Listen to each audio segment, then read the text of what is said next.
Bem-aventurados limpos de coração, porque eles verão a Deus. Mas quem são os limpos de coração, na verdade? Quem são as pessoas que vão ver a Deus? Jesus, quando fala das atitudes, ou bem-aventurança, como é conhecido, mas se trata das atitudes de um cristão, as atitudes de um cidadão do céu, ele deixa bem claro, um pilar fundamental, porque não tem como ser manso, não tem como ser pacificador, não tem como ser um pobre de espírito, se o ser humano, a pessoa, ela não for limpa de coração. E quando se fala de limpo de coração, não é somente aquela pessoa que não guarda a maldade, que não guarda a malícia, mas quando se fala de limpo de coração, está falando de uma pessoa que não tem dolo, de uma pessoa que não tem engano. Assim como o salmista, no Salmo 24, ele faz uma pergunta: quem, Senhor, habitará no teu santo templo? E ele responde no versículo 4, aquele que é limpo de mãos e aquele que é puro de coração. Quando se fala de limpeza de mãos, olhando para a palavra, está falando de pessoas que foram purificadas pela palavra, pessoas que foram lavadas pela palavra, pessoas que foram transformadas pela palavra. Capítulo de número 23,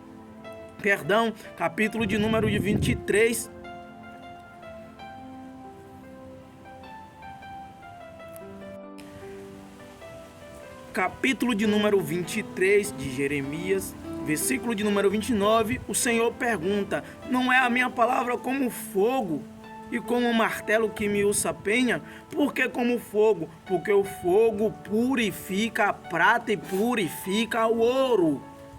Quando se fala da palavra que é como fogo, é a palavra que purifica, é a palavra que limpa, é a palavra que consome o pecado, que tira a sujeira, que tira a malícia. E quando Jesus está dizendo bem-aventurados limpos de coração, Jesus está simplesmente dizendo: felizes são aqueles que não guardam rancor no seu coração, que não guardam maldade no seu coração, pessoas que não usam maquiagem, que não usam máscara, pessoas que não vivem de aparência. Como assim? Jesus mesmo deixou claro no capítulo 23 de Mateus, ele fala lá sobre os escribas e sobre os fariseus, que eles se preocupavam em deixar o exterior do copo bem limpo, mas dentro do copo sempre tinha sujeira.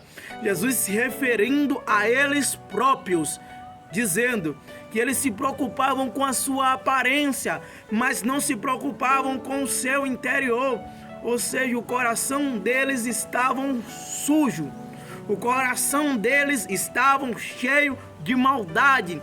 Jesus disse: olha, há de vós, escribas e fariseus, que são como sepulcros caiados. Como assim sepulcros caiados? Eram os sepulcros que eram bem ornamentados, bem limpos, por fora pareciam casas, por fora pareciam castelos, mas dentro o que estava guardado era corpo, era morte, era fedor. E Jesus começa a dizer: vocês são assim. Por fora vocês são belos, por fora vocês são limpos, mas o seu interior está cheio de maldade, está cheio de rapina, está cheio de morte, está cheio de sujeira, está cheio de fedor, está cheio de pecado. É assim nos dias de hoje, muitas pessoas preocupadas com a sua aparência, com a vestimenta. Pessoas que acham por estar sentado em um púlpito, por ter um cargo, por ter uma posição. Pessoas que acham que são salvas, mas julgam, criticam e têm seus pecados ocultos dentro do seu coração. Jesus começou a falar: bem-aventurados limpos de coração, felizes os limpos de coração. Limpo de coração não é aquele que não peca, limpo de coração não é aquele que não erra, mas aquele que reconhece o seu pecado, aquele que reconhece que errou, aquele, como no Salmo 32, Davi começa a dizer que enquanto ele encobria os seus pecados, seus ossos desfaleceram, mas quando ele confessou, ele viu a misericórdia de Deus sobre a vida dele.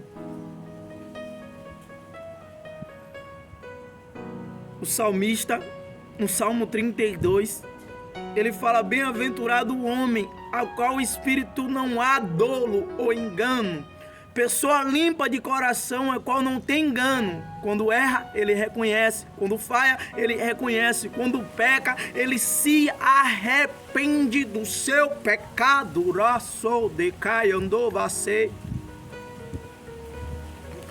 Davi, no Salmo de número 51 também, ele deixa bem claro, expõe o seu pecado, pede um espírito novo, um espírito reto.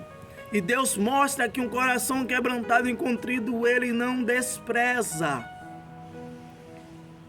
Bem-aventurados limpos de coração, aqueles que choram quando erram, que reconhecem quando erram. Diferente dos escribas e fariseus, a qual Jesus os repreende no capítulo de número 15, versículo de número 15 também. O próprio Jesus, ele vai lhes repreender. Do versículo 15 para trás é o primeiro. E ele começa a deixar bem claro para eles que o que contaminava o homem não era o que saía da boca, não era o que entrava, na boca, mas sim aquilo que saía do seu coração. Porque aquilo que sai pela boca é aquilo que o coração está cheio, mas aquilo que entra na boca não contamina o homem, mas sim aquilo que sai. E do coração que procede as mentiras, as orgias, as prostituições, os assassinos, os homicídios. Jesus estava dizendo: guarda o coração, cuidado com o coração. Salomão já deixou bem claro no capítulo de número 3 de Provérbios: de tudo que se tem guardar, guarda o teu coração, porque deles procedem as fontes da vida. E existem pessoas que usam maquiagem, o coração não é limpo. Coração limpo não se maquia, coração limpo não finge ser quem não é. Coração limpo, ele demonstra quem ele é verdadeiramente. Bem-aventurado, porque vai ver a Deus. Só vê a Deus quem tem um coração limpo, limpo de rapina, limpo de maldade, limpo da mentira, limpo do engano. Jesus começou a lhe confrontar os fariseus já no Sermão do Monte, porque eles eram conhecidos como os santos, os justos, os fariseus e os saduceus. Mas dentro deles, a rapina, malícia, maldade. Andavam bem vestidos, com manto, como hoje usam, terno, como hoje usam, a melhor gravata, o melhor sapato, a melhor camisa, a melhor abotoadeira. Mas dentro, mentira, engano, malícia, prostituição, homicídios, ocultos, pecados encobertos, pecados de estimação, como a mulher adúltera, quando foi levada até Jesus, falaram que ela estava em pecado e o que ele iria fazer ali. Jesus somente liberou uma palavra: quem não tem pecado, que atire a última pedra, a primeira pedra. Quem não tem pecado, que atire a primeira pedra. Todos tinham pecado oculto, mas eles eram justos, eles eram santos, mas tinham pecado oculto.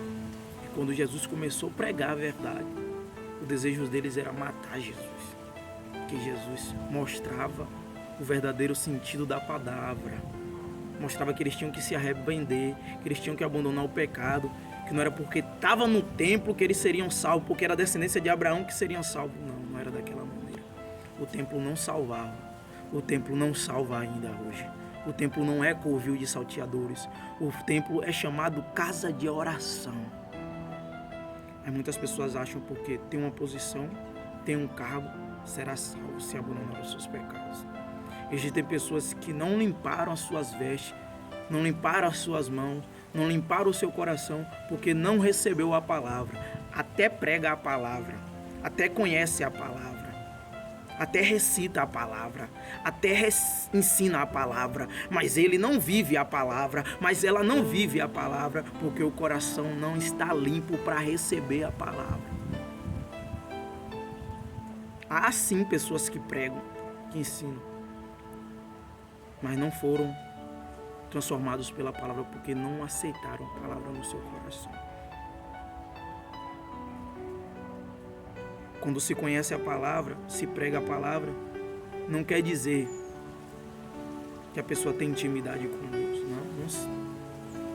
Existem muitas pessoas, como os fariseus, os escribas, ensinavam a lei, mas viviam, comiam, bebiam, casavam, se davam-se casamento, como nos tempos de Noé. Assim também vai ser no dia de hoje, no dia do Senhor. Cuidado com o teu coração, cuidado com o engano, tira a sujeira, tira a maldade, porque o Senhor contempla todas as coisas. O homem não contempla, mas Deus contempla tudo. Todas as coisas estão patentes dos olhos dele. Deus conhece todo ser humano. Não adianta eu e você vestir uma boa roupa, ir para o púlpito, pregar e não estar curado, não estar sarado, está com pecado escondido, pecado de estimação. Não adianta nada. Não adianta isso. Porque no grande dia o que o Senhor vai dizer: apartai-vos de mim, maldito, que eu não vos conheço, vós que praticais a iniquidade. Porque teve a oportunidade de ser curado, teve a oportunidade de ser sarado, mas prefere a posição, prefere o cargo, prefere uma falsa reputação que ele criou com a mentira, com o engano. Por quê? Ele vive com a máscara. Máscara para pregar, máscara para ensinar, máscara para as esposas, máscara para os filhos, mas e no trabalho? E quando ninguém está vendo? E com a secretária, com a amiga do trabalho? Homens, como Pedro disse, com olhares adúlteros que não aguentam ver uma mulher passar. Com o pecado gerado dentro. Fora, bem adornado. Por dentro, cheio de imundícia, cheio de sujeira, cheio de mentira. Muitas pessoas são assim hoje.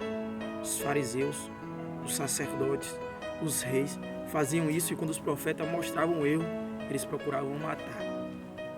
Foi assim com Jesus, foi assim com João Batista, que perdeu a cabeça. Foi assim com Pedro, Tiago. Vai ser assim com quem quiser pregar a verdade. Com quem pregar a verdade. Com quem exortar, com quem corrigir. Vai correr o risco de vida. Eu mesmo não tenho medo de falar, porque eu me converti dentro da cadeia. E dentro da cadeia se prega a verdade, se vive a verdade. Se você não for exemplo, você é cobrado pelo crime. Você tem que ser exemplo. Quero ver pessoas que hoje se dizem homens de Deus, mulheres de Deus, dentro da cadeia. Viver o verdadeiro evangelho dentro da cadeia. Conhecer o verdadeiro evangelho dentro da cadeia. Que uma palavra pode custar a sua vida. Que uma falta de veneração à palavra, de respeito, de reverência à palavra de Deus pode custar a tua vida. Que você pregar a verdade pode custar a sua vida. Que você, para salvar uma pessoa, você pode perder a sua vida. Que você, para livrar uma pessoa da morte, você pode até morrer. Que para você entregar uma mensagem que Deus te deu, uma visão, uma revelação ou uma palavra, Pode custar a sua vida você saber que ali está lhe esperando mal e você ir lá, porque é Deus que mandou. Quantos aí só sentam no púlpito, pensam mal das pessoas, falam mal das pessoas por trás? Para todo mundo, ele aparentemente é o lindão, é o bonitão, é o exemplo. Mas deseja o mal, maquina o mal e manda até fazer o mal. Como a gente vê muitos escândalos aí, para não citar nome de pessoas. É assim, hoje foi assim no passado. Até Jesus voltar vai ser assim. A gente vai ver muitas coisas acontecer, muitas cartas vão rolar ainda. Nós vamos ver muita coisa acontecer. Muitos escândalos ainda vão vir à tona. Porque muitas pessoas que se dizem que são, não são. Muitas pessoas já se perderam. Estão doentes pelo púlpito. Estão doentes pelo microfone. Estão doentes sentados no púlpito, porque ali não é altar, ali é púlpito. Púlpito. Doentes de púlpito, doentes de altar. Que preferem perder a salvação do que reconhecer o pecado, porque estão em engano, estão em prostituição, estão em mentira, estão em bebedices, estão em adultérios. 2, 3, 4, 5, 10 casamentos. E alguns que estão casados e ainda relacionamento extraconjugais, cobiçando mulheres do próximo, tocando em mulheres do próximo e muitas outras parafernálias. E foi o que Jesus disse em Lucas 21, versículo número 34, acautelai-vos, tomem cuidado. Cuidado com o quê? Para não deixar sobrecarregar o vosso coração com as orgias, as bebedices. Para que aquele grande dia não te pegue como laço e você possa estar de pé diante do Filho do Homem. Porque a gente não sabe o dia, a hora que o nosso Senhor vai vir. Nós não sabemos o dia nem a hora que o nosso Senhor vai vir. Vem como um ladrão, o ladrão não avisa a hora que vai assaltar. Já participei de assaltos no meu passado, já paguei por isso. Não avisávamos, chegávamos de repente como se fosse um cliente no estabelecimento, casa lotérica, postos de gasolina, lojas de conveniência, farmácias, mercados grandes. Pessoas pensavam que a gente ia comprar bem vestido. Não. Chegávamos, de repente, era um laço. Assim será o dia do Senhor, virá como um ladrão. Então o servo, fiel e prudente, tem que tomar cuidado. O servo fiel e prudente tem que tomar cuidado, porque o Senhor colocou algo sobre a mão dele. E se o Senhor dele tardar e aquele servo disser, meu Senhor vai demorar, eu vou começar a beber, me prostituir, me embriagar, maltratar os meus irmãos, maltratar os meus conservos, e o dia do Senhor, e o Senhor dele vem num dia que ele não espera. Aí o servo que sabia qual era a vontade do seu Senhor vai sofrer duros açoites, porque sabia a vontade do seu Senhor e não praticou. E aí? Porque quem é muito dado, muito será cobrado. Seja limpo pela palavra de Deus.